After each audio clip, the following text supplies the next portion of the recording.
Okay, changing tracks, full focus on Fortis once again.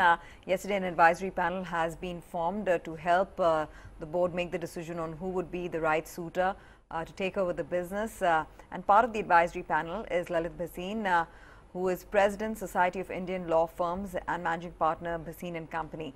Mr. Bhasin, it's great to have you on the show. Thanks very much for taking out the time. Now, 26th April is the next set date to see how things progress from there. What are your initial thoughts at this appointment, at the formation of this panel, and how would you approach this entire process? So this is a very systematic way of going about to evaluate the binding bids, and they have constituted a committee which is headed by Mr. Deepak Kapoor, who is a well-known expert on the financial side, and so the committee shall meet, I think, on 25th and 26th, and based on the evaluation done by the Standard Chartered banks, so we would consider the various bids and come to some conclusion which will be conveyed to the board.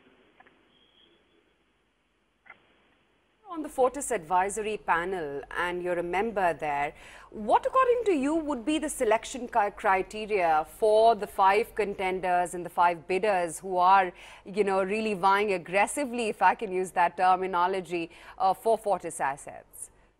Well, it will depend upon what is the nature of the bids, and then the evaluation which has been done by Standard Chartered Bank. That will also form a basis for to enable us to form an opinion.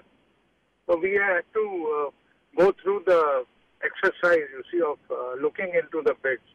At the moment, one can't say what will be the criteria. Criteria, of course, will be firstly whether it is a binding bid or not, and then secondly, which is the best possible bid under the circumstances.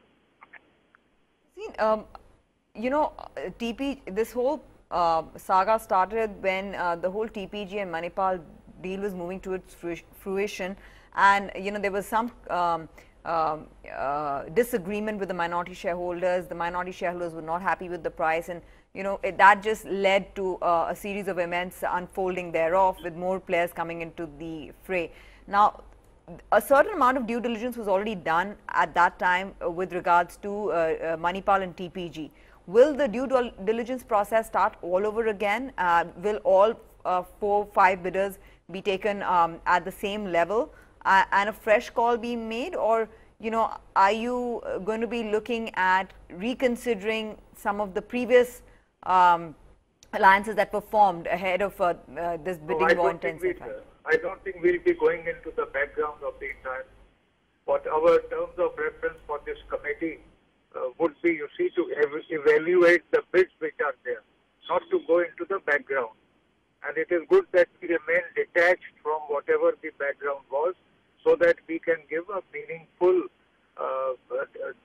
decision and outcome of our deliberations. So we will be analyzing the bids based also on the Standard Chartered Bank's analysis, and then take an appropriate decision in the form of a recommendation to the board. Critical, but Mr. Bhasin, would valuation or the price that the bidders are willing to pay for Fortis assets be a criteria? Because up until now, all the bids were in the price range of 150, 155, 165. But as we understand, KKR-backed Radiant Life has submitted its bid and indeed has been the most aggressive of the lot at 165 rupees per share for Fortis. And then, of course, you have the Munjals as well as the Burmans who have also sweetened the offer for Fortis. Yeah, you see, you are presupposing that we know all these things. We don't know anything. We have just been informed. At least speaking for myself, I have been informed yesterday evening that if I would be willing to be a part of the committee. I indicated, yes, I will be a part. And whatever assistance I can render, I will render it. And therefore, I'm not familiar with this entire background, although we keep on reading from the newspapers.